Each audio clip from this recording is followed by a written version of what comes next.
Hello friends, ನಮಸ್ಕಾರ. ನಾಡುನುಡಿ ಲೈವ್ಗೆ ಸ್ವಾಗತ. ಸ್ನೇಹಿತರೆ, ನೀವೇನಾದರೂ ಗೋಲ್ಡ್ ಲೋನ್ ಪಡೆಯೋದಕ್ಕೆ ಪ್ಲ್ಯಾನ್ ಮಾಡಿದರೆ ಇದೀಗ ಈ ನಿಯಮಗಳಲ್ಲಿ ಮಹತ್ವದ ಬದಲಾವಣೆಯನ್ನು ಮಾಡಲಾಗಿದೆ.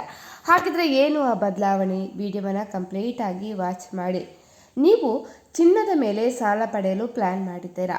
ಹಾಗಿದ್ರೆ RBI ಹೊರಡಿಸಿರುವಂಥ ಹೊಸ ಮಾರ್ಗಸೂಚಿಗಳ ಬಗ್ಗೆ ನೀವು ತಿಳ್ಕೊಳ್ಳಬೇಕು.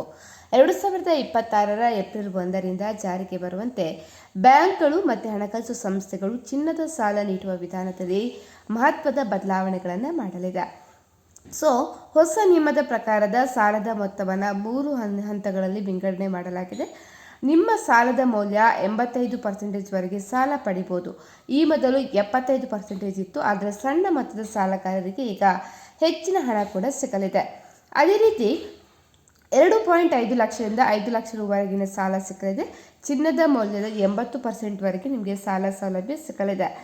ಇನ್ನು ಸಾಲವನ್ನು ಸಂಪೂರ್ಣವಾಗಿ ಮರುಪಾವತಿಸಿದ ನಂತರ ಬ್ಯಾಂಕ್ಗಳು ಗ್ರಾಹಕರ ಚಿನ್ನದ ಒಡವೆಗಳನ್ನು ಕೇವಲ ಕೆಲಸದ 7 ದಿನದ ಒಳಗಡೆ ಹಿಂದಿರುಗಿಸುವುದು ಕಡ್ಡಾಯ ಅಂತ ಹೇಳಿದೆ.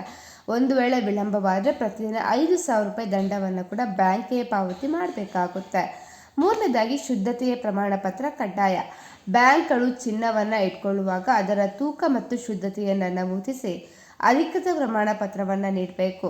ಮೌಲ್ಯಮಾಪನ ಮಾಡುವಾಗ ಕಲ್ಲು ಅಥವಾ ಇತರ ಲೋಹಗಳ ತೂಕವನ್ನು ಕಳೆದು ಕೇವಲ ಚಿನ್ನದ ನಿವ್ವಳ ತೂಕಕ್ಕೆ ಮಾತ್ರ ಬೆಲೆಯನ್ನು ಕಟ್ಟಲಾಗುವುದು. ಅದೇ ರೀತಿ ಪಾರದರ್ಶಕತೆ ಹರಾಜು ಪ್ರಕ್ರಿಯೆ. ಸಾಲ ಮರುಪಾವತಿ ಮಾಡದೇ ಇದ್ದಲ್ಲಿ ಚಿನ್ನವನ್ನು ಹರಾಜು ಹಾಕುವ ಪ್ರಕ್ರಿಯೆಯಲ್ಲಿ ಹೆಚ್ಚಿನ ಪಾರದರ್ಶಕತೆಯನ್ನು ತರಲಾಗಿದೆ. ಹರಾಜಿನ ಬಗ್ಗೆ ಗ್ರಾಹಕರಿಗೆ ಮುಂಚಿತವಾಗಿ ಮಾಹಿತಿ ನೀಡಬೇಕು ಮತ್ತು ಹರಾಜಿನ ನಂತರ ಉಳಿಯುವ ಹೆಚ್ಚುವರಿ ಹಣವನ್ನು ಗ್ರಾಹಕರಿಗೆ ಮರಳಿಸಬೇಕು. ಇನ್ನು ಇತರ ಪ್ರಮುಖ ಯಾವುದು ಬದಲಾವಣೆ ಅಂತ ಹೇಳಿದರೆ, ಹಳೆಯ ಕಾಲದ ಒಡವೆಗಳಿಗೆ ಬೆಲೆ ಇಲ್ಲದಿದ್ದರೂ ಸ್ವಯಂ ಘೋಷಣಾ ಪತ್ರದ ಮೂಲಕ ಸಾಲ ಪಡೆಯಲು ಅವಕಾಶ ಇದೆ. ಇನ್ನು ಬುಲೆಟ್ ಪೇಮೆಂಟ್ ಅಂದರೆ ಒಂದೇ ಬಾರಿ ಸಾಲ ತೀರಿಸುವ ಸೌಲಭ್ಯದ ಅವಧಿಯನ್ನು ಗರಿಷ್ಠ 12 ತಿಂಗಳಿಗೆ ಕೂಡ ಸೀಮಿತ ಮಾಡಲಾಗಿದೆ. ಸ್ನೇಹಿತರೆ, ಈ ಬಗ್ಗೆ ನಿಮ್ಮ ಅನಿಸಿಕೆಯನ್ನು ಕಮೆಂಟ್ ಮಾಡಿ ತಿಳಿಸಿ. ಅದೇ ರೀತಿ ನಮ್ಮ ಚಾನಲನ್ನು ಕೂಡ ನೀವು ಸಬ್ಸ್ಕ್ರೈಬ್ ಮಾಡಿಕೊಳ್ಳಿ.